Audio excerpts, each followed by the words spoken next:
Bonsoir à tous, il est 22 h. Bienvenue dans cette nouvelle édition dont voici les principaux faits.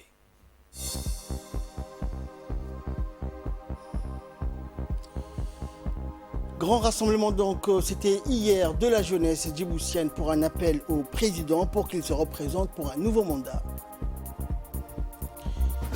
Et dans l'actualité internationale, reprise des négociations commerciales post-Brexit entre le Royaume-Uni et l'Union européenne sur une note pessimiste. Bonsoir à tous. Nous allons revenir dans cette édition sur la mobilisation monstre de la jeunesse qui a eu lieu donc hier dans l'ensemble du pays. À l'instar de la capitale et des régions de l'intérieur, la jeunesse de la région d'Arta s'est mobilisée donc hier après-midi et l'objectif principal de ce rassemblement populaire était de faire un appel au président de la République pour se représenter pour un nouveau mandat aux élections présidentielles prévues pour le 9 avril prochain.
Écoutons à présent donc la déclaration lue par la jeunesse de cette région d'Arta à l'occasion de ce rassemblement.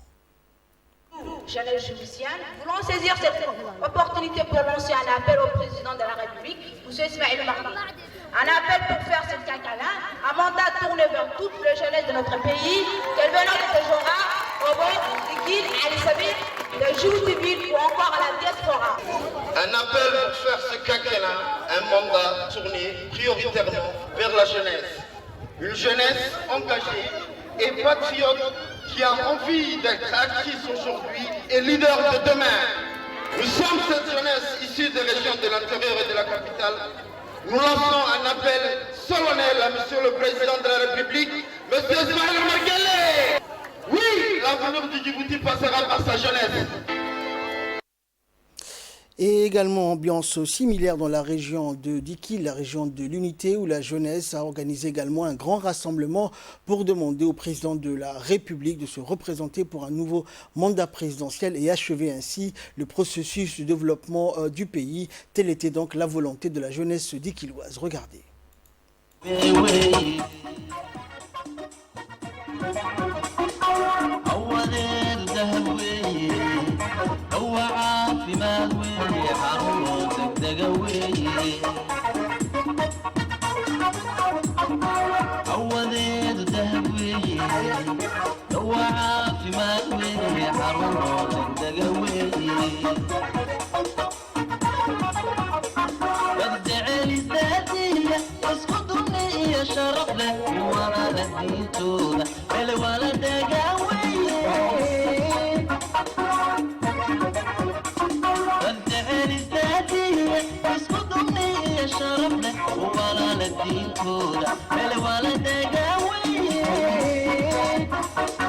Monsieur le Président, pour la jeunesse, continuons ensemble. Alors que se profile l'élection présidentielle qui s'annonce déterminante pour l'avenir de notre nation, nous, jeunesse djiboutienne, voulons saisir cette opportunité pour lancer un appel au président de la République, l'excellence M. Ismaël Omar Guelleh. Un appel pour faire ce quinquennat un mandat tourné vers toute la jeunesse de notre pays, qu'elle vienne de Tadjoura, Obok, Dikil, Al-Sabia, Arta ou Djibouti-Ville, ou encore de la diaspora. Un appel pour faire de ce quinquennat un mandat tourné prioritairement vers la jeunesse. Une jeunesse engagée et patriote qui a envie d'être actrice aujourd'hui et leader de demain. Nous lançons un appel à vous, Monsieur le Président, un appel pour faire de ce quinquennat un mandat pour continuer ensemble. Continuons ensemble pour poursuivre les réformes structurelles déjà entamées pour rendre Djibouti toujours plus performante et attractive sur un plan économique en gardant le cap du progrès social et de la solidarité. Continuons ensemble, Monsieur le Président, pour faire rayonner notre pays sur le plan régional et international, comme porte-drapeau cette jeunesse qui ose, qui tente et qui n'a pas peur de prendre des risques pour soutenir le développement de Djibouti. Écoutons à présent les réactions de la jeunesse dikiloise. Mohamed Hamadou. Aujourd'hui, on est là pour célébrer avec la jeunesse la journée, le retour du président. On est là pour dire, Monsieur le Président, il faut rester, il faut continuer le chemin, ce n'est pas encore terminé. Il faut terminer tout ce que vous avez commencé. Merci. Et la jeunesse, rappelons-le, djiboutienne, s'était donné donc rendez-vous hier après-midi dans l'ensemble du pays pour une grande manifestation faisant appel au président de la République pour qu'il continue d'assurer la conduite des affaires du pays et annoncer dès maintenant sa candidature aux prochaines élections présidentielles. La suite dans cette séquence et c'est un commentaire de Samatar Saïd.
Dans la capitale, comme dans les régions, la jeunesse s'est rassemblée en masse sous la houlette de la société civile.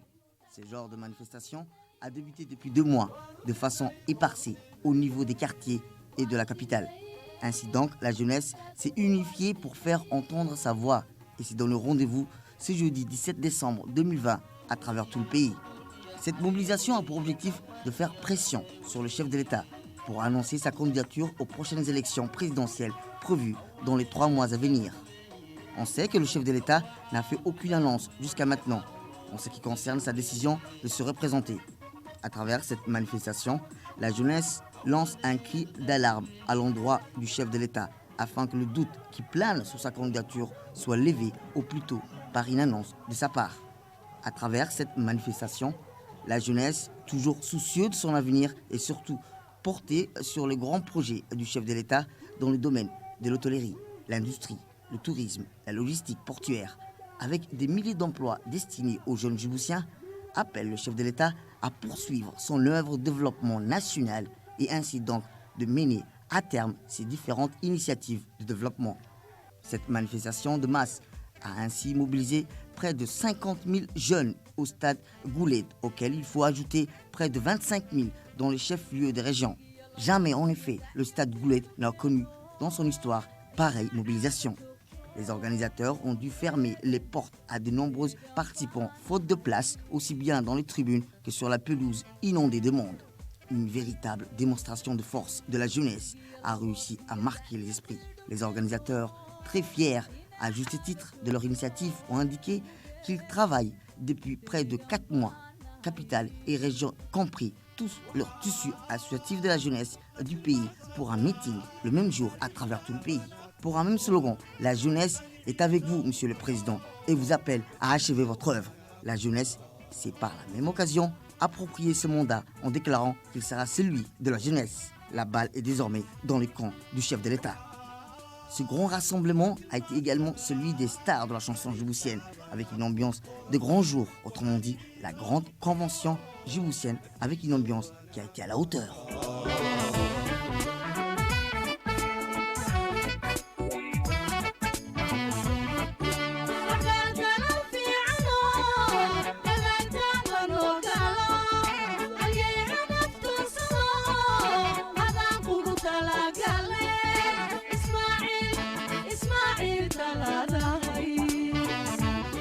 Heltami malada yosno nitaiseni yabnu solle bisofan foha nanu ligenu nifoisam وقعدتنا نحلتامي malada yosno nitaiseni yabnu solle bisofan foha nanu ligenu nifoisam وقعدتنا والحباني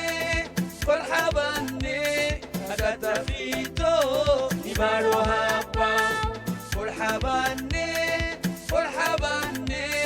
هكذا فيتو نبارو هابا اللي يرو فوق العرق يبقى أنا هاي كسعبتو أفكودا وهاليا أفريكا iyo Asia Europe America kakastaba kolkaan eegnay olol iyo dabbaxaya hadday tale ku raacato igu dido xaaje garan waydo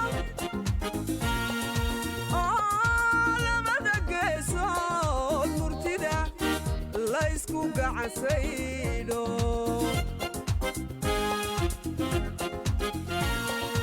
garyaqaan arrimi jiray ayay tala u geystaane isaga korfeeyo dhibti soo gunaanade goblihiyo ciyaaraha ninkii garan ha loo daayo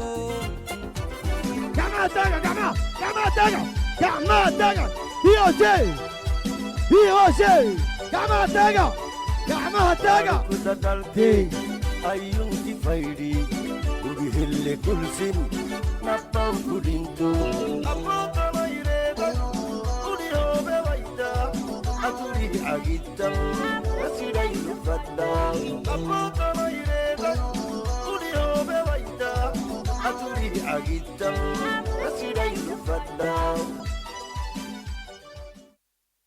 Dans le reste de l'actualité, l'Assemblée nationale a tenu hier une réunion de la conférence des présidents pour transmettre les projets de loi en instance aux commissions permanentes et choisir la date de la prochaine séance publique.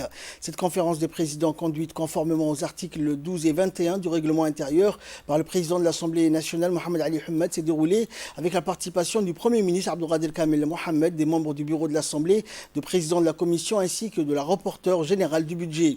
Au terme des échanges, deux nouveaux projets de loi ont été transférés aux commissions et la séance publique est prévue pour le jeudi 24 décembre prochain.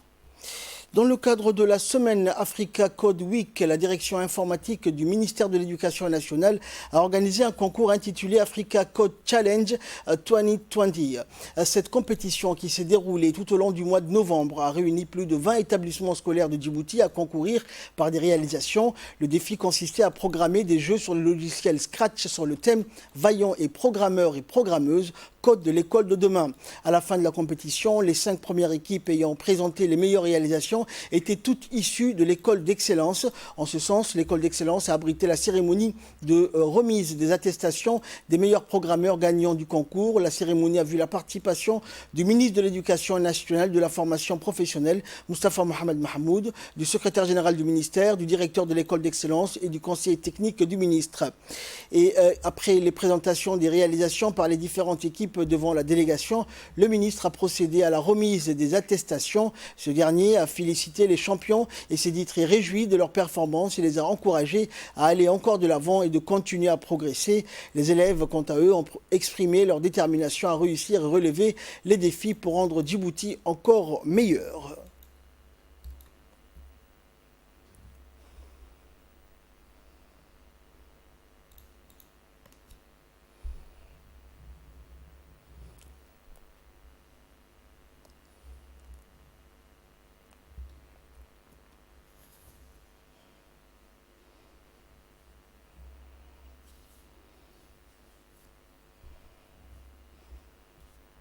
Écoutons à présent les réactions des enfants donc champions de ces compétitions et tous issus de l'école d'excellence. Je suis dans la classe de première S à l'école d'excellence. Tout ce que j'aimerais dire, c'est que d'abord, je voudrais remercier le ministre pour nous avoir permis d'être dans cette école, le président également, notre principal également. Je n'ai rien d'autre à ajouter, juste que nous sommes très déterminés, moi et mes camarades, nous vous promettons de faire tout notre possible, d'essayer le plus possible de gravir les étages et de réussir à améliorer Djibouti. Nous vous en faisons la promesse. Je suis vraiment contente d'être ici. Et là, ce n'est pas pour rien que je suis là. Je sais que j'ai des devoirs à remplir et un but à atteindre. Et donc, je l'achèverai avec la plus grande détermination qu'elle soit. Et d'ici de là, je me suis fait une promesse moi-même. Je sais qu'il y a des obstacles, je sais qu'il y a la difficulté. Et là, on est prêts, on est tous déterminés dans notre école, ici. En marge du forum Djibouti FinTech, une cérémonie de signature d'un protocole d'accord a eu lieu entre le directeur général de la société Djibouti Telecom, Mohamed Assoué, et le directeur général adjoint de East Africa Bank, Saad Moussa, dans le cadre du partenariat avec D-Money, le Digital Mobile Money, produit phare de la société Djibouti Telecom. Lors de cette cérémonie, le directeur général de Djibouti Telecom était entouré de ses proches collaborateurs. Et côté East Africa Bank, le directeur général adjoint était accompagné du directeur marketing et développement des affaires et du directeur des opérations. Et je vous propose à présent de suivre l'intervention du directeur général de Djibouti Telecom.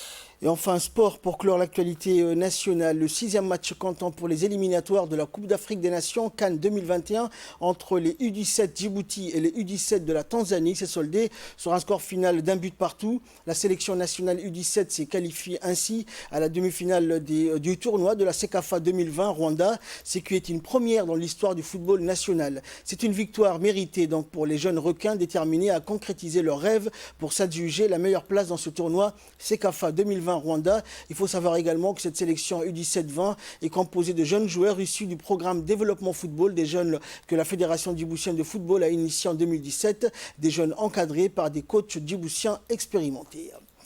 Actualité internationale à présent. Au Nigeria, les centaines d'écoliers libérés 6 jours après leur enlèvement. Plus de 300 adolescents enlevés vendredi soir dernier dans un établissement scolaire du nord du Nigeria ont été remis hier, donc, aux forces de sécurité gouvernementales. Les jeunes garçons sont en route pour la ville de Katsina. Des élèves kidnappés la semaine dernière dans le nord-ouest du Nigeria. Un rapt revendiqué par le groupe djihadiste Boko Haram ont été libérés donc hier, a annoncé un conseiller présidentiel sans préciser leur nombre. Ce rapt de masse survenu vendredi dernier a été coordonné par ce chef de gang en collaboration avec 2 autres bandits renommés du groupe armé qui terrorise les populations dans le nord-ouest du Nigeria et commettent des enlèvements contre rançon et des vols de bétail. Et enfin, c'était dans les titres de cette édition, les négociations commerciales post-Brexit reprennent et de l'avis de la présidente de la Commission européenne, il sera très difficile de combler les divergences entre Londres et l'Union européenne. Ursula von der Leyen s'est entretenue hier par téléphone avec le Premier ministre Boris Johnson, saluant des progrès sur de nombreux sujets, mais évoquant un grand point de crispation sur la pêche qu'il sera difficile de résoudre. Le ton est donné, car même s'il a déclaré possible de revenir à un accord dès aujourd'hui, le négociateur européen Michel Barnier a lui aussi précisé que ce serait difficile. Le compromis sur l'accès des secteur pêcheurs britanniques semblant être bloqué. À Londres, on a déjà averti qu'un échec restait très probable en raison du peu de temps qui reste si la position de l'Union européenne ne change pas. Le gouvernement estime la position européenne sur la pêche pas raisonnable. Fin de ce journal. Merci pour votre très aimable attention. Restez avec nous. Le programme continue sur Télé Djibouti.